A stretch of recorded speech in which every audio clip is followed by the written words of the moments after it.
Yanis Varoufakis, thank you so much for joining me on UpFront. It has been 6 weeks since Hamas's attack on October 7th and the start of Israel's bombardment of Gaza. The vast majority of European governments were unequivocally supportive of Israel, as well as its response. But in recent days, Belgium's deputy prime minister has called for sanctions against Israel. And French President Emmanuel Macron has called to, quote, work towards a ceasefire. Are we seeing a shift in the positions of European governments? Tragically, it has taken more than 11,000 deaths to see a minute shift, a shift which is so late coming and so small that as Europeans, we should hang our heads in shame. Hang our heads in shame. What do you think should have been the initial response? Like on October 8th, what should the European Union, what should European states have been saying? The thing that logic dictates, which is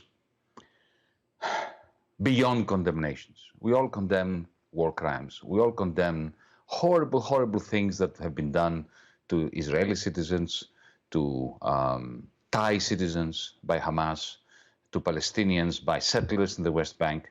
But, you know, let's move on beyond condemnation, because we Europeans have created this problem. We've created centuries of anti-Semitism, pogroms against the people that came originally from that land, the Jews. Then we subjected them to the Holocaust. Then we supported the vile dogma or dictum of a land without a people for a people without a land, as if Palestine was empty of people. This is settler, white, supremacist language. The British used this in Australia to declare Australia terra nullius, an empty land, empty of people, in order to justify the genocide of the Aborigines in Australia, and not just in Australia. They did it in Kenya, they did it in South Africa. And, you know, in the 1920s and 30s, the process began by which Europe was trying to get rid of its guilt over the pogroms against the Jews, maybe get rid of the Jews from Europe, by supporting a genocidal, against the Palestinians this time, dictum and narrative. This has been going on for 80 years. So what should have happened at the beginning of October? It's really very simple. We should have demanded the end of the state of apartheid, which creates two different legal systems on the same small patch of land between two different peoples. That is the source of all violence, violence for decades. We have a prime minister in Israel whose raison d'etre, the whole point of his existence, was to destroy the peace process. Netanyahu has one objective in life: to make sure that there is never a two-state solution, the solution that Joe Biden advocates, Emmanuel Macron advocates. So this is what we should have done: condemn all acts of violence, and at the same time say to both sides, to both extremes, we are not going to tolerate this. There is going to be a peace process under the United Nations. There is going to be a complete clampdown on all kinds of violence, whether it's settler violence in the West Bank by Israelis or Hamas violence against Israelis. And we're going to sort this mess out once and for all. Well, European Commission President Ursula von der Leyen proposed a kind of vision of moving forward that engages some of the ideas that you just mentioned. She offered 5 principles to guide the future of the Gaza Strip. Those include no safe haven for terrorists, no Hamas-led government, no long-term Israeli security presence, no forced displacement of Palestinians, and no sustained blockade. What do you make of the proposal, and does it fully represent what the European people want? Well, Mrs. Ursula von der Leyen represents no one. She essentially violated all principles of European democratic process by flying to Israel and effectively cheerleading the war crimes of Israel in the Gaza Strip.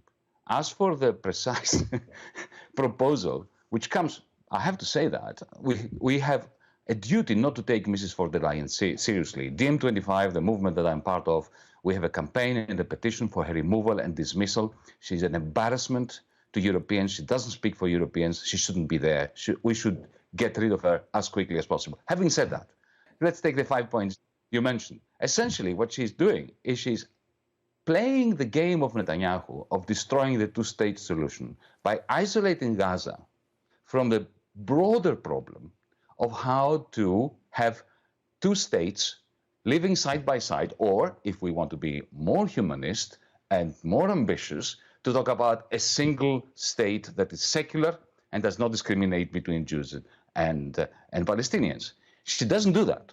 She separates Gaza and says, let's find a solution for Gaza, not a solution for the apartheid state in West Bank. Because you see, allow me to ask a rhetorical question. What if Hamas were to just disappear, surrender to the IDF today? What happens then? What happens in the West Bank, where we have settlers, as we speak, throwing out, terrorizing, killing, murdering, maiming Palestinians and throwing them off their ancestral land? You have a Palestinian Authority that has been completely humiliated and deprived of any authority over the West Bank, and you have a government which clearly says that they are going to annex the whole thing from the river to the sea. What is Mrs. von der Leyen's suggestion for that? Just deal with Gaza. That is to become the useful idiot of Benjamin Netanyahu. That's who Mrs. Ursula von der Leyen is. That's why we Europeans must band together and get rid of her. Earlier, you talked about Europe's long history in the hatred of Jews, the prosecution and persecution of Jews, violence against Jews. Is this Holocaust guilt that leads to this place of sort of not pushing back sufficiently against Israel's policies and practices? I'm asking that partly because there's a poll conducted by Politico in 2021. It found that 41% of those polled in Europe agreed that, quote, against the background of the history of the Holocaust, Europe bears a special responsibility for Israel. Now, 39% disagreed, but 20% don't know. I mean, that's a sizable number of people. And so it makes me wonder if that informs their decision to not more strongly condemn Israel's actions. Partly, yes. Look, there is a very good reason why we Europeans bear the guilt over the Holocaust. It is because we are responsible for it. Not just the German Nazis, the Croat Nazis, the Greek Nazis, the Hungarian Nazis, the French Nazis, or the collaborators. We all played a small part, not individually, but in terms of our culture, in terms of our nations, in that uniquely evil event in the history of the world, of humanity, called the Holocaust. But the question I put to my fellow Europeans, especially to my German friends, and I mean that as friends, is this: how far must Israel's ethnic cleansing of the Palestinians proceed before our justified guilt over the Holocaust no longer prevents us from challenging Israel's ethnic cleansing of the Palestinians? So to put it a bit more brutally, how much Palestinian blood do we need to wash off the guilt of the Holocaust? So it's a provocative question. A week after Hamas's attack on Israeli civilians, you refused to condemn either Hamas or Netanyahu committing atrocities across Israel-Palestine. Instead of condemning either, you condemned Europeans and Americans, as you're doing very much today, as the true villains who have been, quote, making peace impossible in Israel-Palestine. Is it really fair to offset all of these war crimes onto the West? However guilty we all may be, shouldn't Hamas and the Israeli government also be held accountable for their actions? Of course they should be.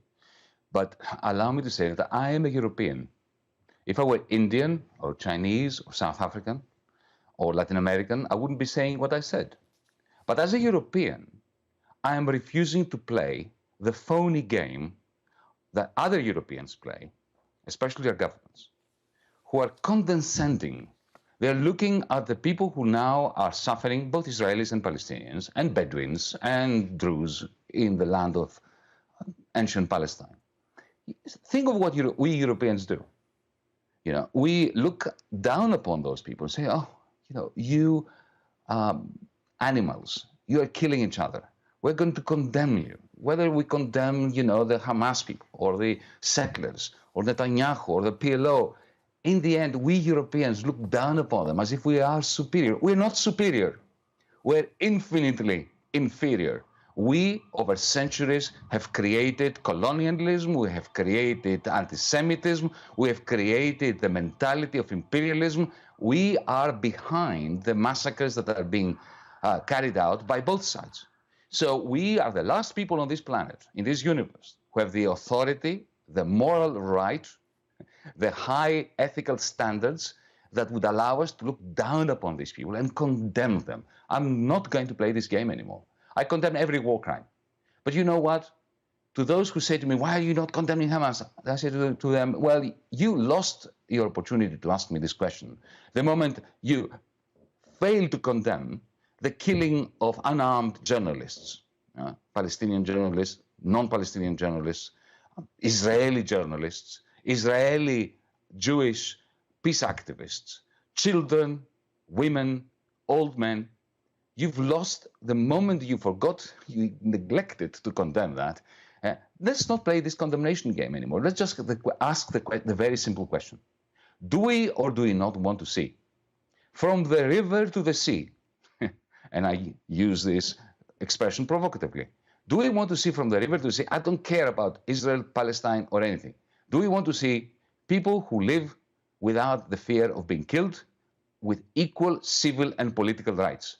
What has happened in the United States in particular? Have we forgotten the great civil rights marches in the 1960s? Why can't we have the same mentality about the land of Palestine and start with one assumption that should be common amongst civilized women, men, transgender, whatever we happen to be? And that is that there should be no discrimination, no apartheid in that land. How we're going to work it out, whether there will be two states, multi-ethnic states sitting side by side, or one state for everyone that doesn't discriminate between Jews, Bedouins, Druze, Palestinians, Arabs, and so on, I don't care. Let's begin with this. In the past few weeks, we've seen some of the biggest pro-Palestine marches ever recorded, both in Europe and in the United States. Has there been a shift in the public's attitude toward Palestinians? And if so, will this lead to any kind of substantive government positions changing? Not really. What we have seen is a truer expression of the feelings out there in our communities. The people of Europe in the majority have traditionally recognized the ethnic cleansing of the Palestinians since the Nakba, since 1948. The majority of the French, the majority of the Germans, the majority of the Greeks, we always understood, because it's the obvious thing to understand, that there was an attempt ethnically to cleanse a people. But I do not see our governments shifting fast enough so that we will be able in the future to answer our grandchildren when they ask us, what did you do when the thousands of children in Gaza were being massacred in cold blood? What some governments have done in response has been to ban protesting. Yes. France, Germany, Hungary, Austria have all banned solidarity protests with Palestine. Other European leaders have tried to delegitimize them, framing them all as anti-Semitic or extremist events. One German MP even suggested stripping non-EU nationals of their right to protest. How dangerous is this backlash for European civil rights and the global Palestinian rights movement as a whole? Well, let me answer your pertinent question with an example. A few days ago, a friend who happens to be an Israeli Jew who lives in Berlin studied very carefully the German constitution to establish what her constitutional rights as a resident of Germany are. And she discovered that the police cannot ban her from doing a one-person demonstration. That is, standing in the middle of a square with a placard which read, as an Israeli and as a Jew, I say, stop the genocide of Palestinians. And she was arrested. Need I say more? The moment we allow this to happen, the moment we allow our police force, our parliaments, our instruments and organs of the state to tell an Israeli Jew in the middle of Berlin that she's being arrested because of the expression of a view which was not even spoken, but it was written on a placard, that is a very slippery slope to two things: morbid anti-Semitism, here you have a white German policeman arresting a Jewish woman who happens to be Israeli as well in Berlin. And the second thing that happens is the end of civil liberties for all of us. Since the October 7th attacks, there's also been a rise in anti-Semitism across Europe. We've seen Molotov cocktails thrown on a synagogue in Germany. We've seen stars of David sprayed on residential buildings in France. There was a Jewish cemetery desecrated in Austria. This is all very worrisome stuff. However, some accusations of anti-Semitism have been against people who are simply criticizing Israel's human rights record. For example, in response to Amnesty International stating that war crimes had been committed by all parties, Lior Hayat, the spokesperson for the Israeli Ministry of Foreign Affairs, called Amnesty International anti-Semitic and a, quote, propaganda organization that's working for Hamas terrorists. How does one thread the needle between dismissing the idea that all support for Palestine is anti-Semitic without delegitimizing the fact that there is a very real rise in anti-Semitic hate crimes against Jewish people going on right as we speak?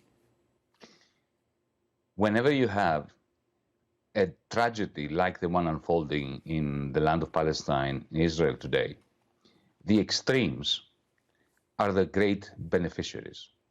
On the one hand, the gross anti-Semites, and on the other hand, the gross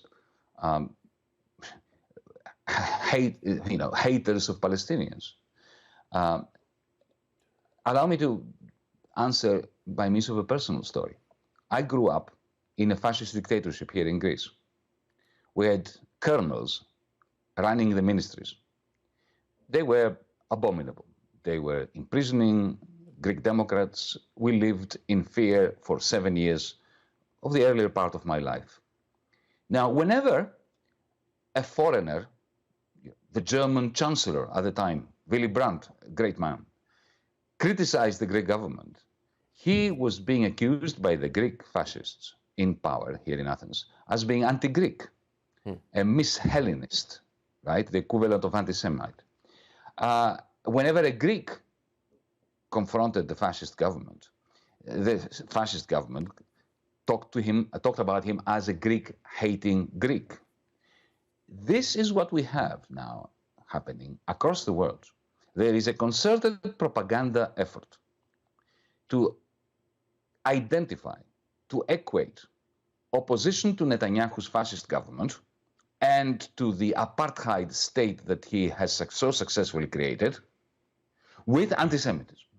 The moment you conflate the two, an objection to a fascist regime which oppresses Jewish intellectuals, Jewish Democrats, just as much as it oppresses anyone else. The moment you identify that, criticism of that regime with anti-Semitism, that is the greatest victory of anti-Semites.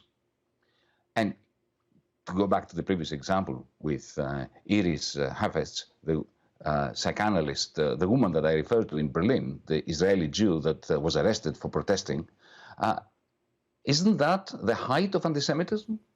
To have a white German police officer arresting an Israeli Jew in Berlin?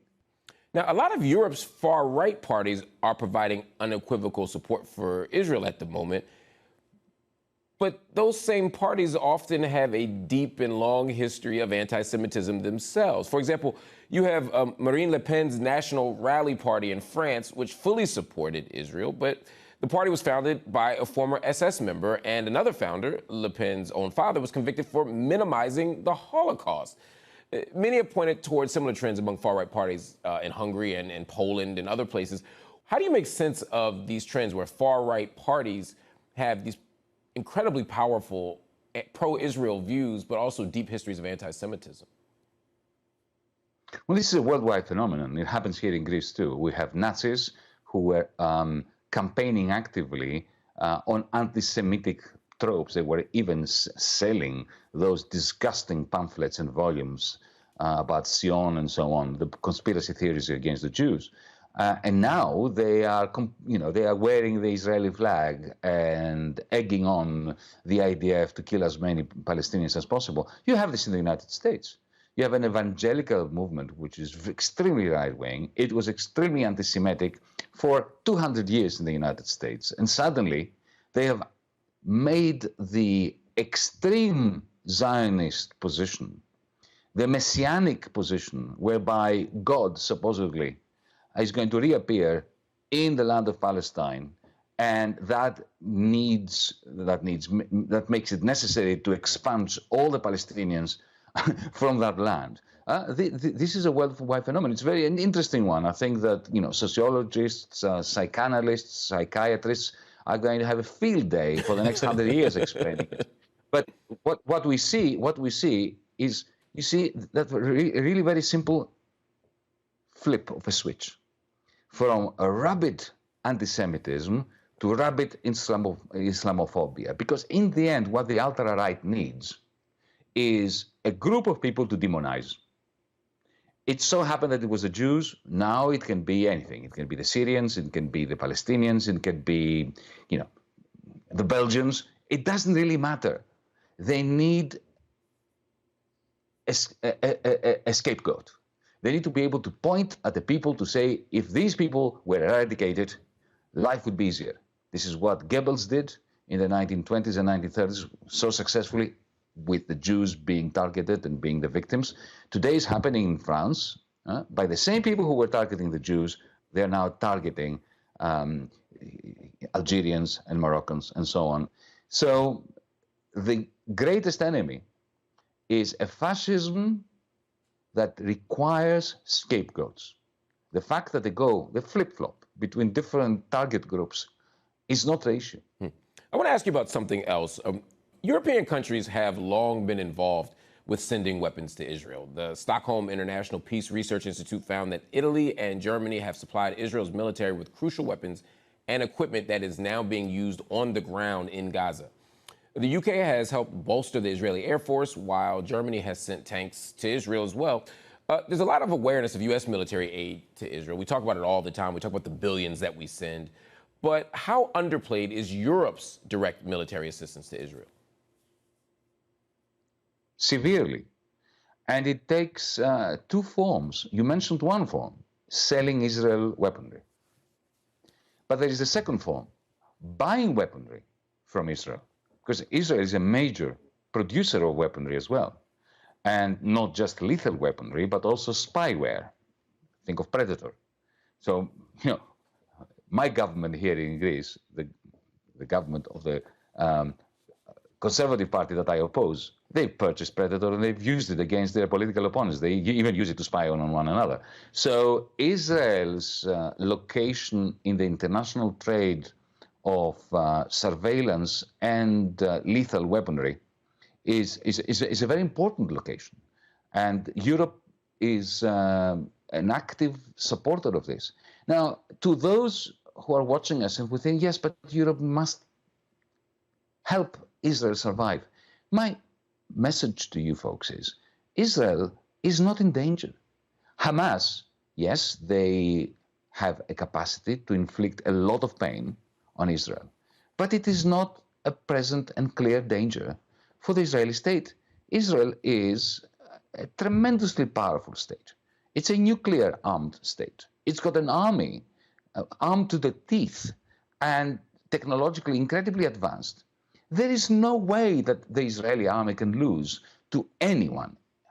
Only the Palestinians are being ethnically cleansed, and they are very clear guidelines by the Israeli government, supported by the West, to get rid of them, fully to eradicate them from the Gaza Strip, from East Jerusalem, and from the West Bank.